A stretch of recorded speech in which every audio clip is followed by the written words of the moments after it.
माता जी हमें उंगली पकड़ के योग के बारे में और आध्यात्मिक जीवन के बारे में बता रही हैं, सिखा रही हैं। और ये सीखना इसलिए भी ज़रूरी है क्योंकि जैसे ये शब्द योग, आध्यात्मिक जीवन, ये शब्द हमारे माथे के अंदर आते हैं तो उस शब्दों से हम लोगों ने अपने अंदर बहुत सारी धारणाएं बना रखी हैं।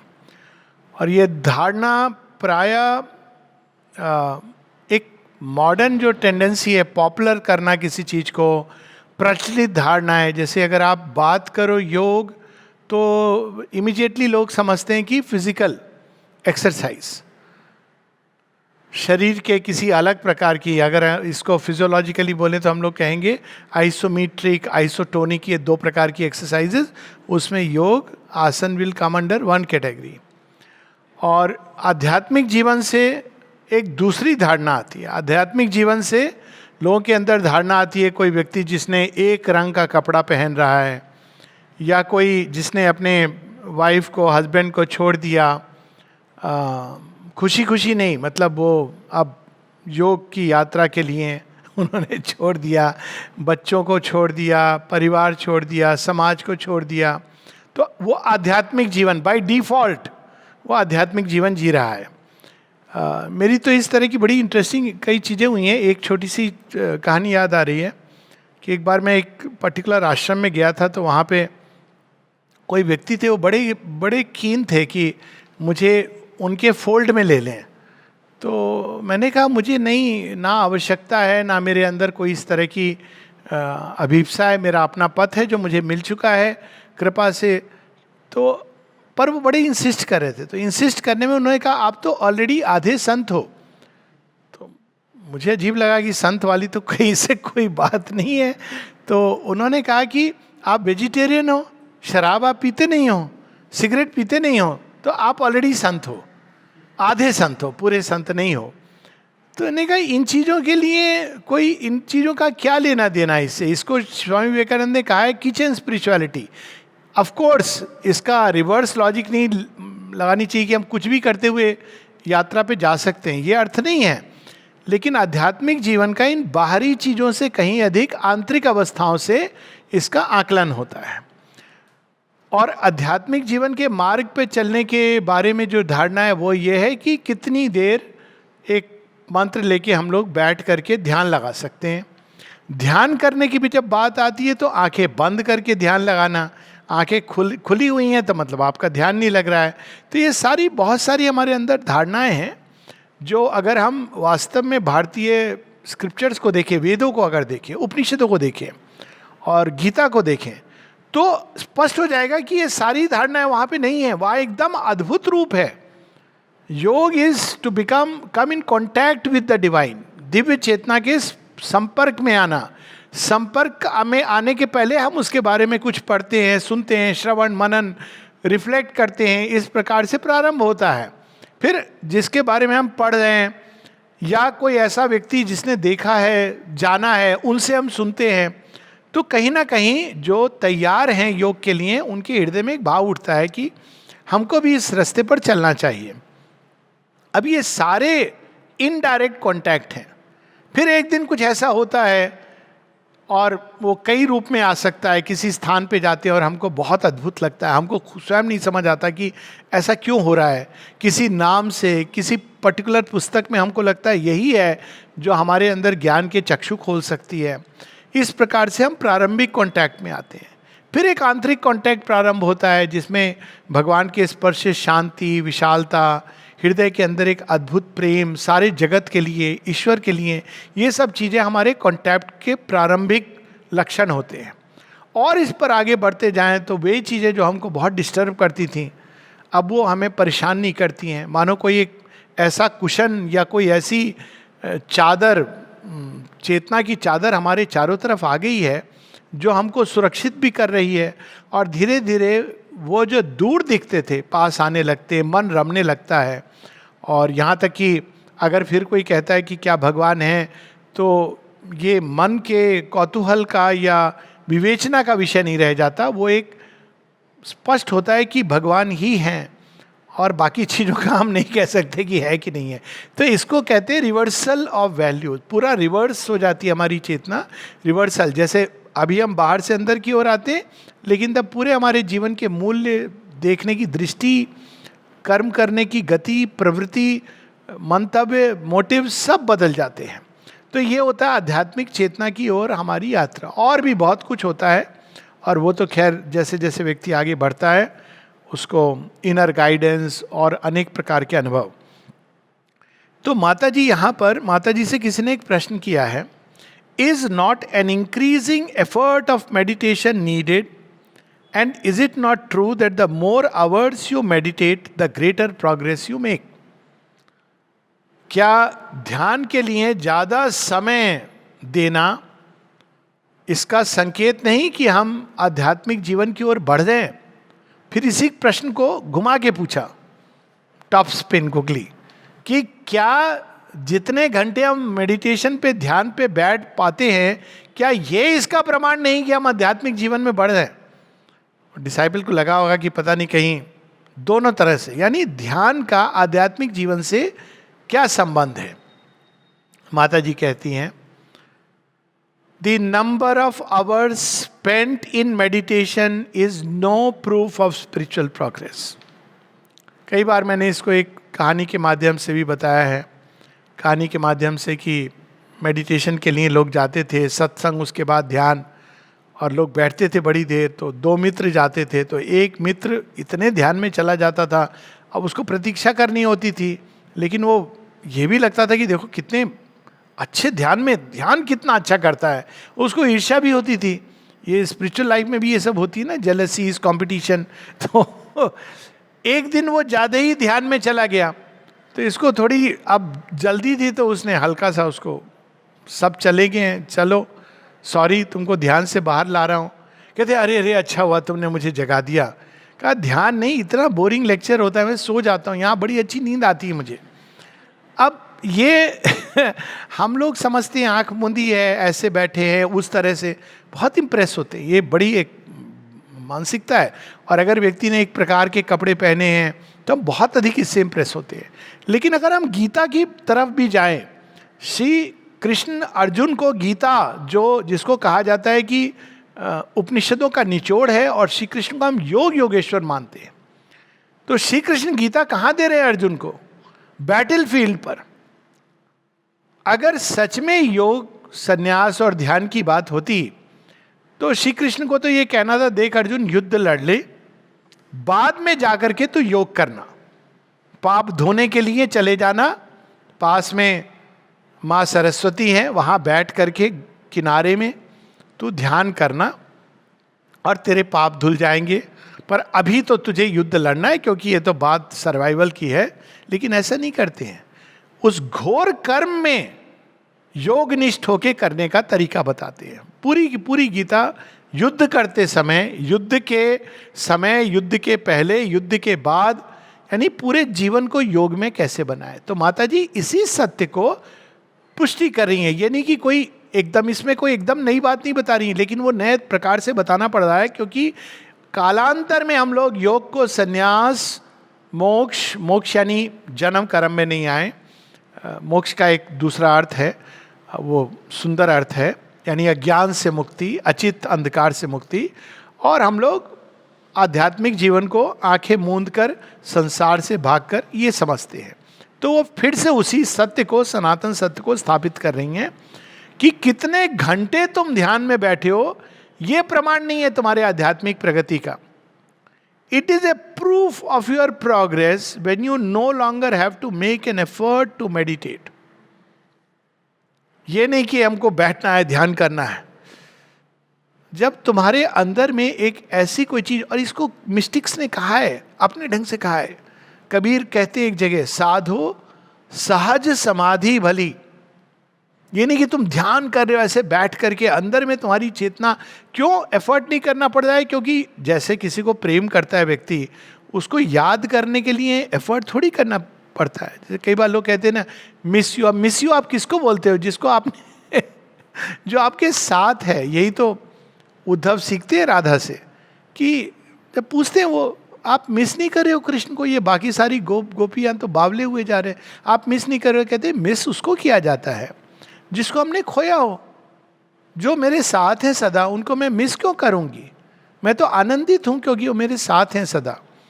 तो माँ यहाँ कह रही हैं, it is a proof of your progress when you no longer have to make an effort to meditate, then you have rather to make an effort to stop meditating. इसका अगेन मेडिटेशन का अर्थ ये नहीं कि बैठ करके हमको आने में बाहर कठिनाई होती है, यहाँ वो उसको स्पष्ट करेंगी। मेडिटेशन से क्या अर्थ है उनका? It becomes difficult to stop meditation, difficult to stop thinking of the divine, difficult to come down to the ordinary consciousness. प्रमाण क्या होता है आध्यात्मिक चेतना का? कि अगर आपको डाल दिया कोई ऐसी जगह जहाँ व्यर्थ की बातें हो रही हैं, वही सब जो नॉर्मल होती हैं, क्या होती हैं मालूम नहीं, भूल गया मैं, पर होती हैं जिसमें लोग रमते हैं, तो कठिनाई होती कि ये क्या हो रहा है। और कोई ऐसी चीज जो आपको अंदर से बाहर की ओर खींच के, जहाँ भगवत चर्चा हो रही है वहाँ आनंद है, किंतु जहाँ व्यर्थ की बातों में आपकी चेतना को इन्वॉल्व होना पड़ता है, तो जब आप ये ना कर पाओ, ये कठिन लगे, मतलब आप आध्यात्मिक जीवन में प्रगति कर रहे हो।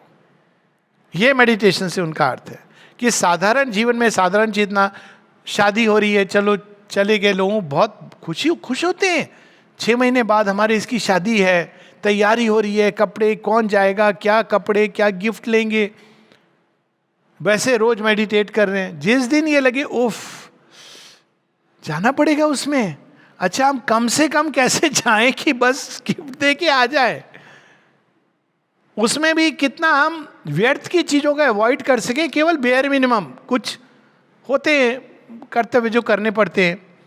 मामा है तो वो लेके जाएगा, बहन है बहुत बुरा मान जाएगी, आप चले गए लेकिन आप रमे नहीं हो उसके अंदर, और आप जल्दी से जल्दी आना चाहते हो। ये इसका प्रमाण है कि आध्यात्मिक प्रगति हो रही है। Then you are sure of progress, then you have made real progress when concentration in the divine is the necessity of your life, when you cannot do without it, when it continues naturally from morning to night, whatever you may be engaged in doing. अब देखिए, बाहर हम कुछ भी कर रहे होंगे, लेकिन अंदर में इससे जब कुछ कट ऑफ सा महसूस हुआ, लगा कि हम बहुत बाहर आ गए अपनी चेतना में, तो कहीं ना कहीं जब उससे तकलीफ होती है, पीड़ा होती है, तो तब ये इसका प्रमाण है कि हम आध्यात्मिक जीवन में प्रगति कर रहे हैं। अब श्री रामकृष्ण परमहंस ने इसको अपने अंदाज में ये बात बताई थी। कोई उनसे हमको गुरु मंत्र दे दो, हमको भी भगवान मिलना है। अब लोग, चलो ये तो बहुत अच्छी बात है हमें, तो श्री रामकृष्ण परमहंस ने एक दिन वो रोज बैठा रहता था कि आप मुझे गुरु मंत्र दे दो, गुरु मंत्र दे दो। तो वो रोज गंगा तट पे नहाने जाते थे, गंगा घाट में, और फिर आते थे, ये बैठा रहता था। तो एक दिन उन्होंने कहा चल मेरे साथ, चल गुरु मंत्र चाहिए चल। तो ले जाते हैं और गंगा जी में डुबकी लगाते हैं दोनों। अब थे, स्ट्रेंथ थी, तो उन्होंने पकड़ा, वो सिर पे हाथ रख दिया, वो उठ नहीं पा रहा है बाहर, बड़ी मुश्किल से बाहर आया, सांस ली उसने, समझ नहीं आया ये क्या हो गया। तो श्री रामकृष्ण परमहंस ने पूछा क्या चाहिए था उस समय? थोड़ी सी सांस चाहिए थी। जिस दिन इस तरह से भगवान को पुकारेगा, भगवान मिल जाएंगे। तो ये एक टेक्निक नहीं है कि भगवान कोई मैथमेटिशियन की तरह नहीं बैठे हैं, ये एकदम ठीक सीधा बैठा था कि नहीं 2 इंच इधर होता, इसने अपनी कमर को बीच में झुका लिया था, इसका एग्जैक्ट वो हृदय केंद्र पर नहीं लग रहा था ध्यान, थोड़ा सा सरक गया था। ये नहीं देखते हैं भगवान। अगर वो ऐसा देखेंगे लाइक ए सुपर मैथमेटिशियन, वो तो ये देख रहे हैं अंदर में क्या भाव उमड़ रहा है। सबरी के लिए राम जी को बेर खिलाना योग है, विदुर पत्नी के लिए साग खिलाना योग है, अर्जुन के लिए युद्ध करना योग है। शेरविंद ने लिखा है इसको अपने ढंग से कि there are 2 things perfectly pleasing to God in his servants and devotees. 2 चीजें हैं जो भगवान को अति प्रिय है। क्या प्रिय है भगवान को? ये नहीं कि कितने देर मेडिटेट कर रहा है। शेरविंद कहते हैं 1 to sweep his temple doors in temple floors in silent adoration, and 2, to fight for the great battle of the future, for the divine consummation in humanity. जो युद्ध में भविष्य का जो युद्ध हो रहा है, कि भविष्य जो ल्यूमिनस फ्यूचर, जो दिव्य भविष्य वो प्रकट हो, संसार आगे बढ़े प्रगति की ओर, उसमें जो युद्ध कर रहे हैं, और दूसरे जो फ्लोर्स को क्लीन कर रहे हैं, इस भाव से कि क्या पता भगवान के चरण पड़ जाएं।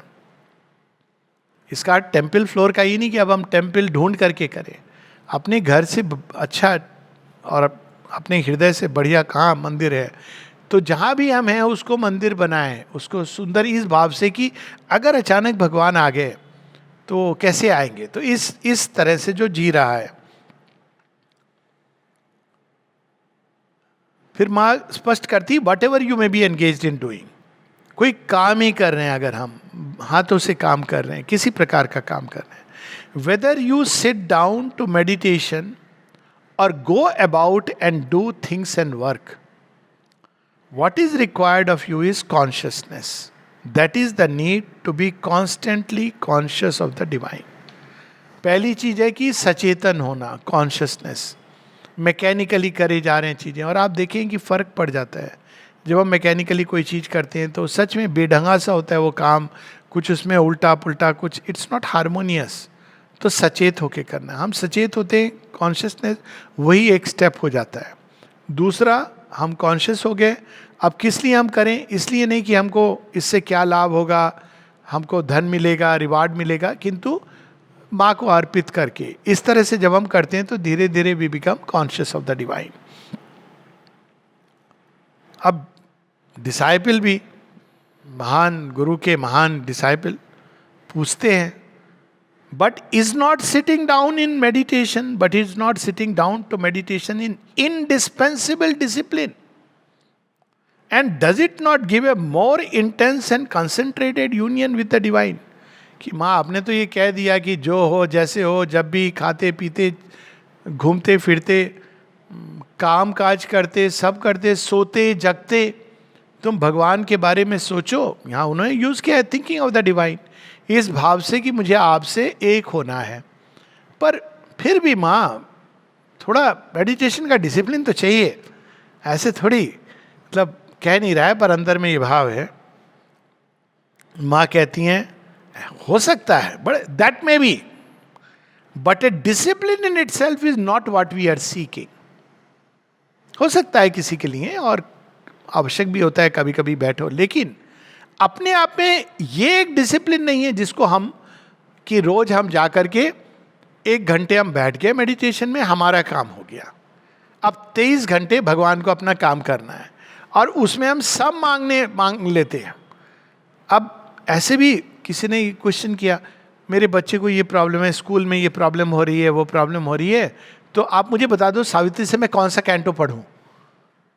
फिर साथ में ये सजेस्ट भी कर दिया adoration of the divine mother पढ़ लूं तो मेरे बच्चे की समस्या ठीक हो जाएगी। ये कोई पूछते हैं लोग।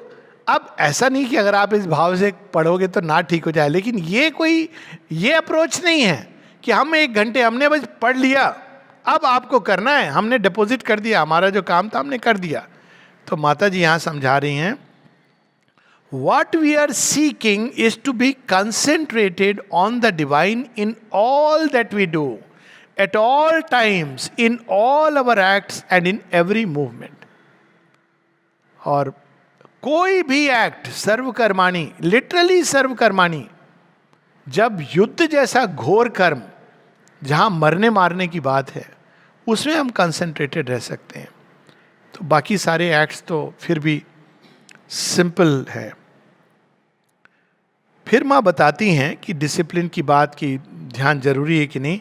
देर are some here who have been told to meditate, but also there are others who have not been asked to do any meditation at all.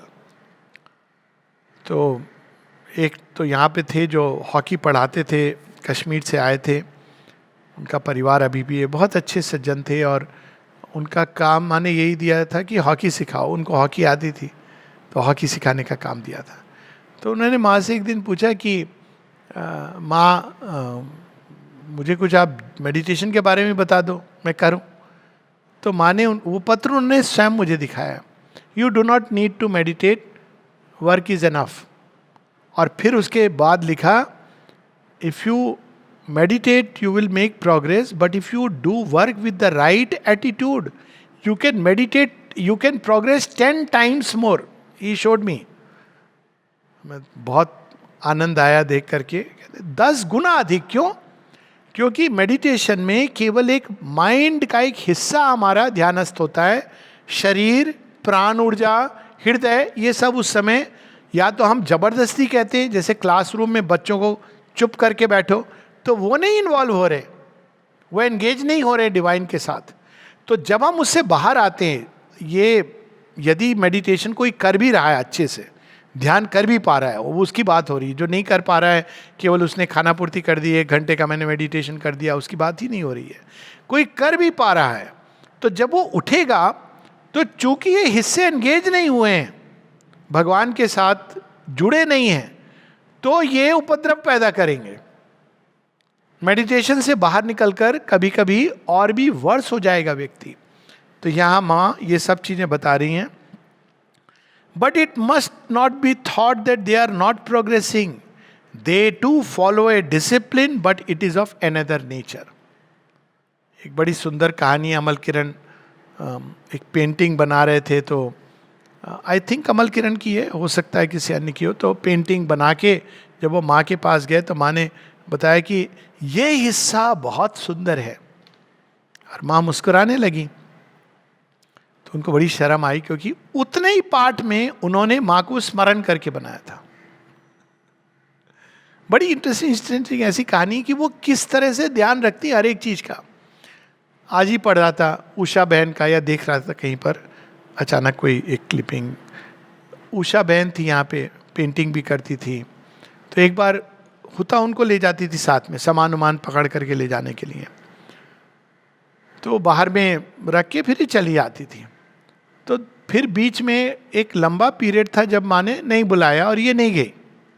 2 साल करीब लंबा पीरियड था. तो इसके दिमाग मन में आया कि क्या माँ को स्मरण भी है कि एक उषा बहन नाम की कोई है? क्या माँ को स्मरण भी है? अगले दिन माँ ने बुलाया. ये लोग गए, तो ये तो अपना छोड़ के, नहीं नहीं नहीं, आज तुम साथ में आओ मेरे अंदर. She is also called.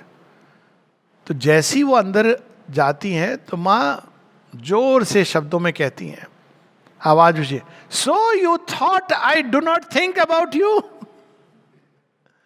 तुम्हें ये लगा कि मैं तुम्हारे बारे में नहीं सोची. अब सोचिए 2 वर्ष का समय चला गया है. माँ एक जगह कहती है कि never for a moment I stop taking care of my children who depend on me. जो मेरे ऊपर निर्भर रहते हैं, एक क्षण भी मैं उनसे अलग नहीं होती हूँ. तो यहाँ भाव ये है कि हमारी सारी चेतना उनसे जुड़े. खासकर ऑल लाइफ इज योग, जीवन का रूपांतरण, तो इसमें तो और भी ज़्यादा. जब माइंड केवल ध्यान में माइंड एंगेज होता है, माइंड का भी एक हिस्सा, सारे एस्पेक्ट्स नहीं. जो फिजिकल माइंड है वो थोड़ी एंगेज होता है, वो तो सेंसरी माइंड है. सेंसेस हमने बंद कर दी.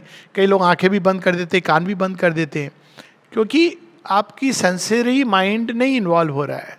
वाइटल माइंड इमेजिन करता है, उसको आप एक दिशा दे देते हो बाई फोकसिंग ऑन. तो मन का एक हिस्सा कांटेक्ट में आता है. और ठीक है, अगर उससे बढ़ते चले जाए, जो रियल मेडिटेशन के पथ है, मैं हर उसकी बात नहीं कर रहा हूँ, क्योंकि अगर हम पातंजलि के योग सूत्र राजयोग, जिसमें मेडिटेशन बहुत ज़रूरी है, हम देखें तो बहुत लंबी उसकी एक तैयारी है. ध्यान, धारणा, समाधि लास्ट में आते हैं. उसके पहले यम है, नियम है, स्वाध्याय. अगर हम पढ़े तो तैयारी में ही लगता है. एक केवल हम यम या नियम ले लें, वो कठिन लगता है. Then you qualify. आसन उसमें आते हैं ताकि आप रेस्टलेस नहीं हो, तब ध्यान लगता है. तो वो जब लोग ये सब प्रैक्टिस करते थे, तो वो फिर यही करते थे, और नेचुरली फिर वो संसार से विड्रॉ होते थे. श्री अरविंद सब बताते हैं. उनके एक बड़ी सुंदर ऐसे है, ऐसे डिवाइन एंड ह्यूमन में, कि राजयोग उसका मूल क्या है, हठ योग और अध्यात्म योग.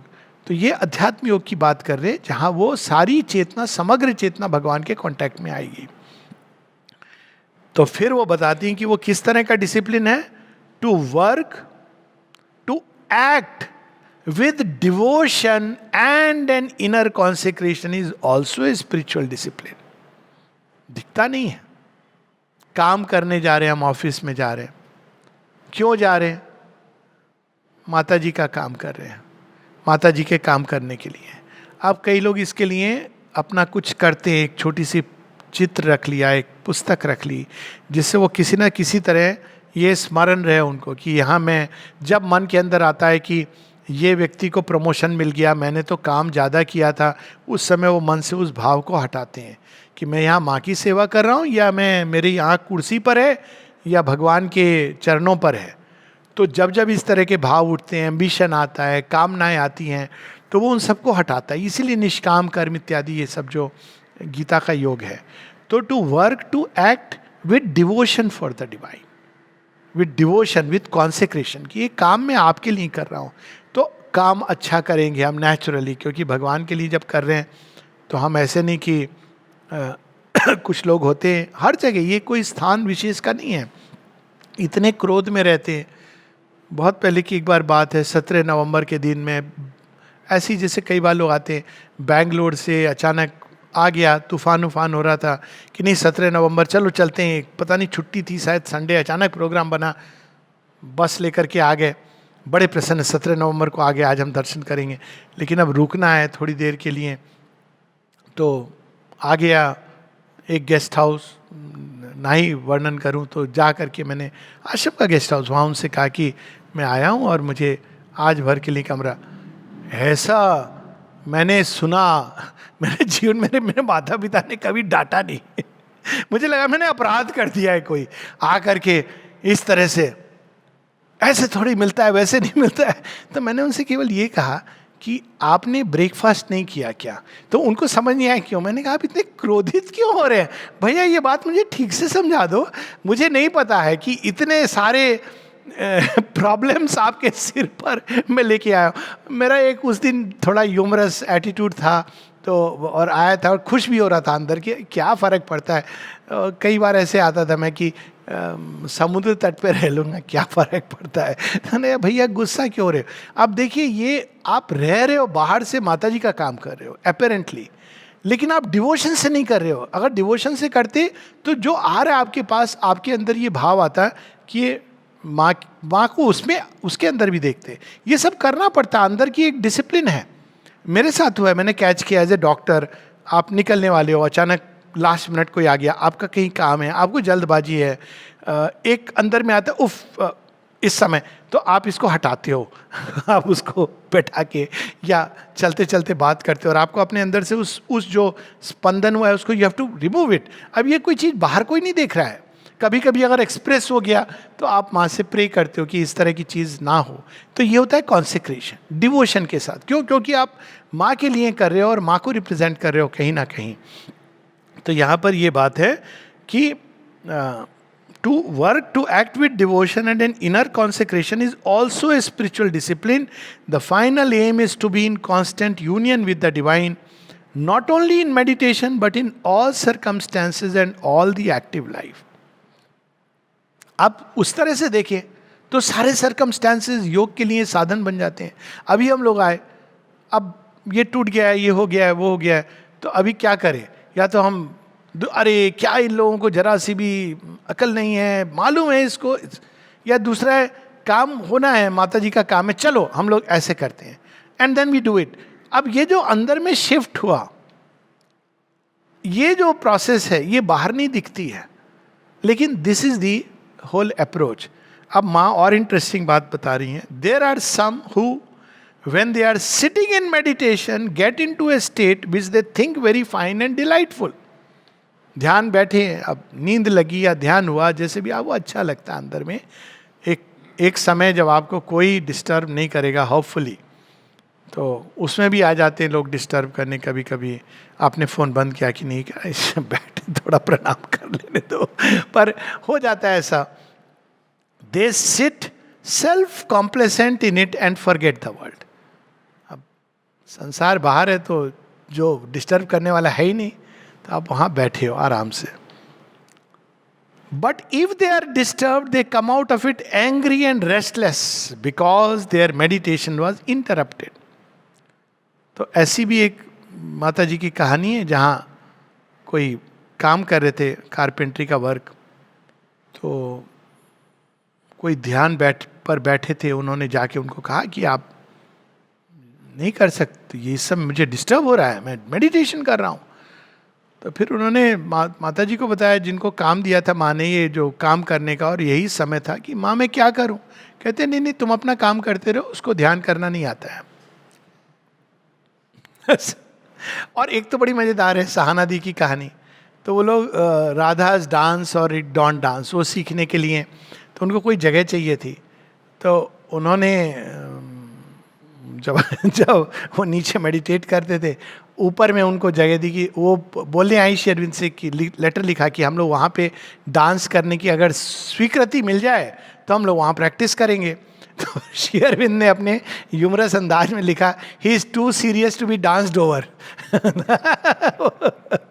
बहुत सीरियस है, तुम करोगे तो क्रोधित तो उठेगा, फुफकार उठेगा, is too serious to be danced over. कुछ दिनों के बाद उनको शेरविंद ने कहा now you can practise it there. तो उन्होंने कहा ये क्यों बदलाव आया. कहते अब उसने अपनी सीरियसनेस का परित्याग कर दिया है.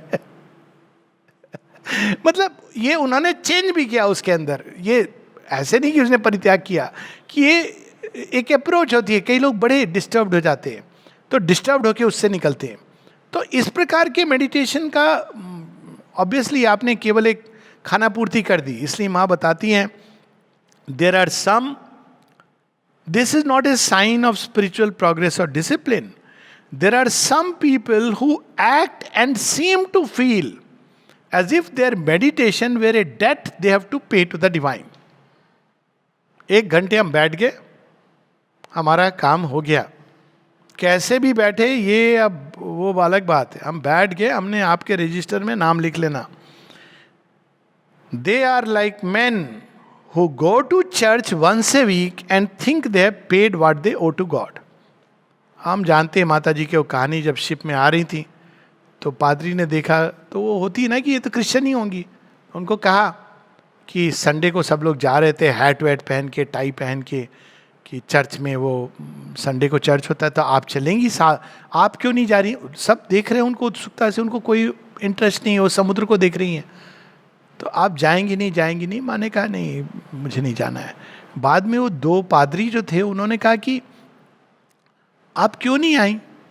तो उन्होंने कहा ये मेरी मतलब जो भी उन्होंने की, like I don't feel like it.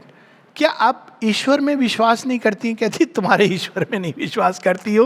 और सच में बताऊं, फिर वो कहती हैं सच में बताऊं तुम में से कोई भी वहां ईश्वर के लिए नहीं गया था. और फिर कहती है और मैं बताऊं तुम्हारी हिपोक्रेसी, तुम कहाँ जा रहे हो, चीन और भारतवर्ष, वहाँ लोगों को कन्वर्ट करने जा रहे हो. जानते हो तुम्हारे रिलीजन के 2500 10,000 साल पहले, हजारों वर्ष पहले उन्होंने एक मार्ग ढूंढ लिया था जिससे हम ईश्वर को पा सकते हैं.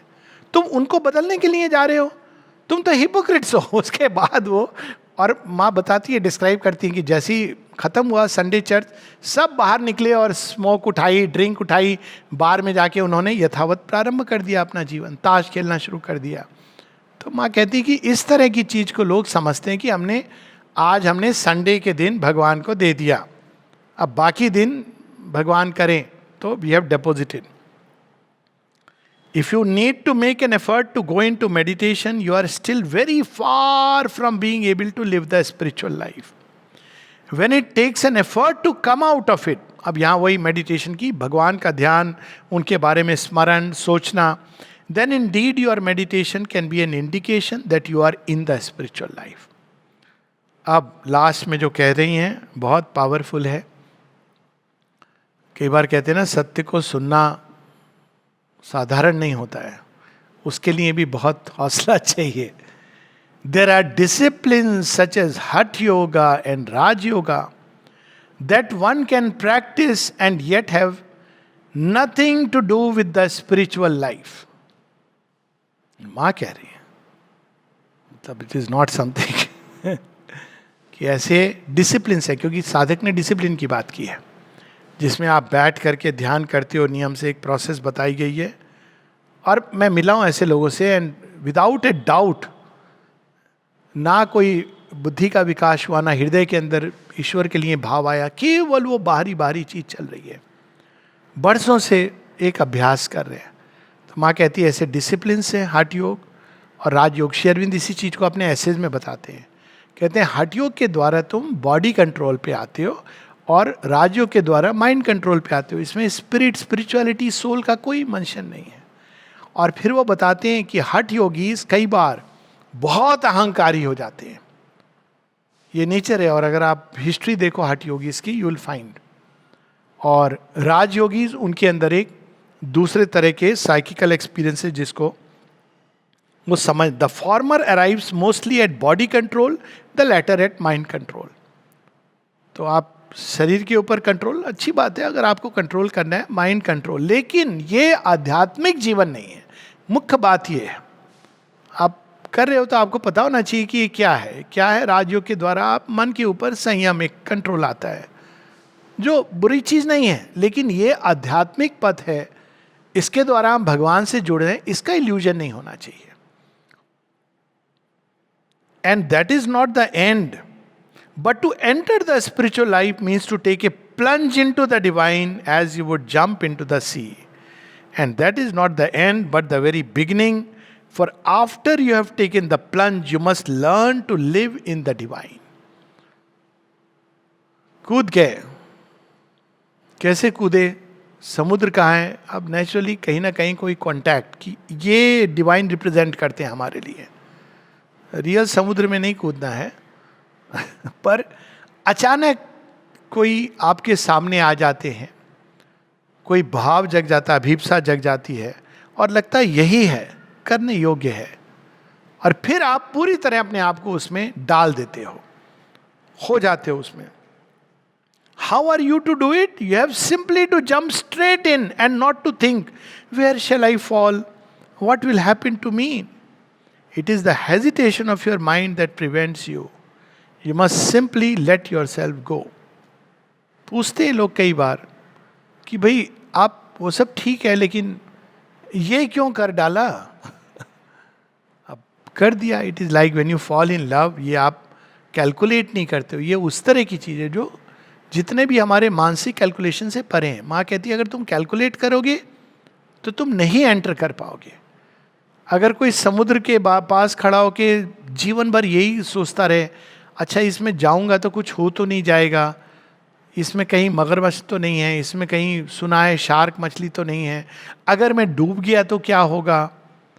अब सब प्रश्न लोगों के, तो कई बार वो थोड़ा सा पाँव रखा, बड़ा आनंद आता है कि हाँ पाँव रखा, बहुत अच्छा लगा, समुद्र डूब के तो देखो जब पाँव रखने से इतना मजा है तो डूबने का क्या आनंद होगा। भगवान के छोटे से स्पर्श से, संपर्क से जो आनंद आता है, तो आग का दरिया है, डूब के जाना है। If you wish to dive into the sea and are thinking all the time but there may be a stone here or a stone there, you can not dive. हो सकता है, कोई गारंटी नहीं कोई guarantee नहीं कि एक पत्थर यहाँ नहीं होगा, एक पत्थर वहाँ नहीं होगा, मछली नहीं होगी। लेकिन एक चीज की गारंटी है। गारंटी ये नहीं कि पत्थर नहीं होगा, आपका हाथ नहीं लगेगा उस पर, हड्डी टूट सकती, सब हो सकता है, लेकिन एक चीज की गारंटी है, जो समुद्र में डूब गया समुद्र उसको पूरी तरह अपना लेता है। जो भगवान का हो गया, फिर जीवन में उसके जो भी होगा, बाहरी जीवन में भगवान उसको लेके ही जाएंगे, अपने करंट्स के साथ अपने अंदर आत्मसात कर लेंगे, और इससे बड़ा जीवन का आनंद नहीं है। एक जगह श्री अरविंद कहते हैं, this is one thing you must always know, it is more sure than 2 + 2 = 4। अब देखिए 2 + 2 4 नहीं हो सकते। अब जब मैंने पढ़ा था तो मैंने कहा कैसे नहीं हो सकते, तो उन्होंने तरीका भी बता दिया, ऐसे नहीं हो सकते। इट इज पॉसिबल कि 2 + 2 में नॉट बी 4। ये भी संभव है कि कल का सूर्य ना निकले, उसी में बताते हैं।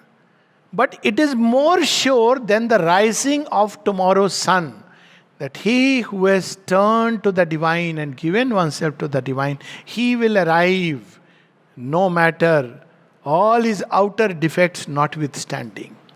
एग्जैक्ट वर्ड्स नहीं, बट यही भाव है कि उसमें हजार डिफेक्ट्स होंगे, ये मैटर नहीं करता है. वो तो कपी को लेकर के कपीश बना देते हैं. और भी थे, बाली था और ना जाने कितने कितने थे, लेकिन वो जो कपी ने उनके चरणों में गिर गया तो उसको कपीश बना. That's how Hanuman ji is known ना. ये उनका महत्व है. अब रास्ते में आएगा, पत्थर भी आएगा, शार्क भी आएंगी, कोई बात नहीं है. वो जो पकड़ के ले जा रहे हैं वो ले जाएंगे. कैसे ले जाएंगे इसकी हमको चिंता नहीं करनी है. तो डिसाइपल पूछता है कि लेकिन समुद्र तो तुम देखते हो, आध्यात्मिक जीवन में कैसे कूदे हम?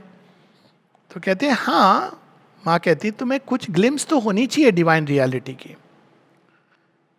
That glimpse is usually the awakening of the psychic consciousness. कहीं ना कहीं हमारे अंदर you must have felt strongly the divine presence in और about you. You must have felt the breath of the divine world. And you must have felt too, as a suffocating pressure, the opposite breath of the ordinary world, drawing you to an endeavor to come out of that oppressive atmosphere. माँ कहती है दो चीजें. एक, वह जीवन जिसमें श्वास ले रहे हो, कहीं ना कहीं तुमको ये भाव होना चाहिए कि ये नहीं,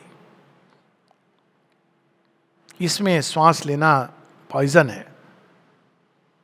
और दूसरा ये भाव होना चाहिए कहीं किसी न किसी रूप में. अब हम लोगों के लिए माँ को देखा, आश्रम आए, समाधि से स्पर्श किया, और अंदर में एक भाव हुआ कि डिवाइन रियलिटी है. अब आप इसको समझ नहीं सकते, डिफाइन नहीं कर सकते, वो इंपॉर्टेंट नहीं है, बट कहीं ना कहीं कोई कॉन्टैक्ट. और ये जो कॉन्टैक्ट होता है ये चैत्य के आधार पर होता है. If you have that, then you have only to seek refuge unreservedly in the divine reality and live in its help and protection in it alone. तो फिर एक बार देख लिया तो फिर वो उनको ले लेने दो सारे वस्त्र. वो गोपियों की जो लीला है, डजंट मैटर, अपने को पूरी तरह दे दो. अब माँ एक बड़ी अंत में सुंदर बात कहती हैं.